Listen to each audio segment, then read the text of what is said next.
சில விஷயங்கள் பண்றது வந்து அது நல்லதுக்கல்ல அப்படின்னு சொல்லிட்டு திருமாவளவன் வந்து ஒரு கருத்து வச்சிருக்காரு. இந்த கருத்து எப்படி பாக்குறீங்க? அந்த கருத்துக்கே நான் வரல, அதை விட்டுருங்க. அது எனக்கு சுய சிந்தனை இருக்குதுன்னா பக்கத்தில் இருக்க ஆள் எனக்கு நீங்கள் சொல்லி இப்போ எனக்கு சுய சிந்தனை தான். எனக்கு எதுக்கு ஸ்ட்ராட்டஜிஸ்ட்டு?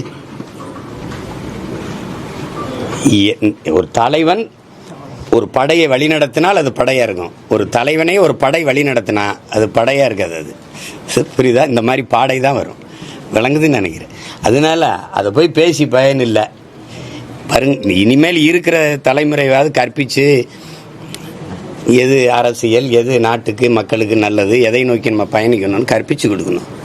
இவ்வளோ பேர் செத்து கிடக்கிறான். மறுபடி குஷி படம் மறு வெளியீடு வந்ததுக்கு போய் திரையரங்க வாசலில் இளம் பெண்களும் பிள்ளைகளும் போட்டு ஆட்டம் போட்டுக்கிட்டு இருக்கிறத பார்க்கும்போது மனசு இப்படி நிம்மதியாக இருக்குமா? இல்லை உறக்கம்தான் வருமா அவங்களுக்கு? எதை நோக்கிடா நம்ம சமூகம் போயிட்டுருக்கு, நாடு போயிட்டுருக்குன்னு பதட்டம் வராதா?